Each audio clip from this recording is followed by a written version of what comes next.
Bienvenue. Aujourd'hui, on se penche sur une loi agricole française qui fait couler beaucoup d'encre. La loi Duplon. Une controverse énorme avec une pétition qui a battu des records, hein, plus d'1 million de signatures pour demander son retrait. Qu'est-ce qu'elle propose exactement cette loi et pourquoi elle met le feu aux poudres comme ça? Alors, l'acétamipride, c'est un insecticide. Il fait partie de la famille des néonicotinoïdes. En gros, ça agit sur le système nerveux des insectes. Il avait été interdit en France en 2018 suite à une loi assez pionnière basée sur le principe de précaution. Le principe de précaution, oui, agir même sans certitude scientifique absolue face à un risque potentiel. Exactement. Mais le truc, c'est qu'il est toujours autorisé dans la plupart des pays de l'Union européenne, jusqu'en 2033 normalement, même si l'Autorité européenne de sécurité des aliments a quand même recommandé en 2024 de baisser les seuils autorisés. D'accord. Et donc, la loi Duplon, eh bien, elle vise à le réautoriser en France. Mais alors, pourquoi vouloir y revenir? Quels sont les arguments pour? J'imagine que les agriculteurs ont leur mot à dire. Oui, bien sûr. Les organisations comme la FNSEA ou la coordination rurale mettent en avant le besoin de protéger certaines cultures. On parle beaucoup des betteraves sucrières contre la jaunisse transmise par les pucerons, mais il y a aussi les noisetiers, les pommiers. Ok, Et puis, il y a la crainte de la distorsion de concurrence, le fait d'être désavantagé par rapport aux voisins européens qui, eux, peuvent l'utiliser. d'accord, ça entraînerait plus d'importation de produits traités ailleurs, c'est ça l'idée?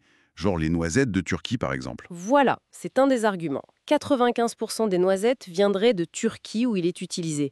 Mais attention, il faut nuancer. On présente souvent l'acétamipride comme moins toxique pour les abeilles que d'autres néonicotinoïdes. Moins toxique?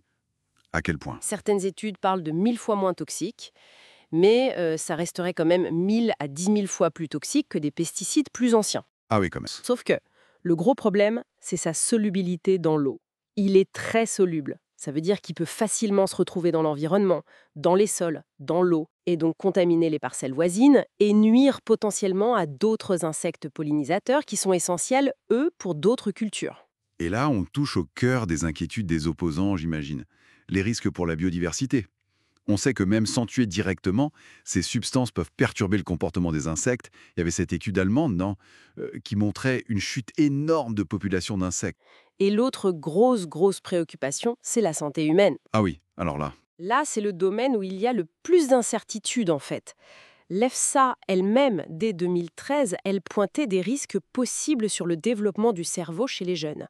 Et en 2024, elle admet toujours des incertitudes majeures parce qu'on manque de données fiables sur l'humain. c'est préoccupant. Oui. Et s'ajoute à ça les craintes d'effets cancérogènes, on pense aux affaires passées avec d'autres pesticides, et la suspicion que ce soit un perturbateur endocrinien. Qui dérègle le système hormonal. Exactement. Et politiquement, ça donne quoi? J'imagine que ça clive pas mal. Ah oui, clairement. D'un côté, on a l'extrême gauche, les écologistes, qui crient à l'aberration scientifique, éthique, environnementale et sanitaire. Ils critiquent aussi la façon dont la loi a été adoptée, très vite, sans vrai débat à l'Assemblée, un précédent antidémocratique selon eux. Et de l'autre côté? De l'autre, la droite, le Rassemblement national, ils parlent d'une instrumentalisation par l'extrême gauche contre les agriculteurs. Ils défendent la loi pour éviter ce qu'ils appellent la surtransposition, c'est-à-dire appliquer des règles plus strictes en France que dans le reste de l'Europe. Parlons de cette pétition. Plus d'1,5 million de signatures en quelques jours. C'est énorme. Un record sur la plateforme de l'Assemblée. Qu'est-ce que ça nous dit? Bien, ça montre une préoccupation citoyenne très forte sur ces questions de santé, d'environnement, d'alimentation. Ce n'est pas nouveau, mais là, c'est massif. Certains y voient un vrai sujet démocratique, peut-être un décalage entre ce que veulent les gens et ce que décident les politiques. Hmm. Après, il y a aussi ceux qui se demandent si tous les signataires connaissent vraiment le fond du dossier. C'est un argument qu'on entend aussi. Et concrètement, ça peut changer quelque chose pour la loi Coluy, cette pétition? Alors, la pétition va déclencher un débat à l'Assemblée, c'est prévu pour septembre, mais attention, un débat sans vote. Ça n'annulera pas la loi qui a déjà été votée. Donc, le sort de la loi se joue ailleurs. Oui, maintenant c'est entre les mains du Conseil constitutionnel. L'opposition l'a saisie, notamment sur le principe de précaution et celui de non-régression environnementale. Le principe qui dit qu'on ne doit pas revenir en arrière en matière de protection de l'environnement. C'est ça. Et puis, il y a toujours le président de la République qui a le dernier mot. Il peut refuser de promulguer la loi ou demander une nouvelle délibération au Parlement. Et pour finir, peut-être une question qui dépasse cette loi en particulier.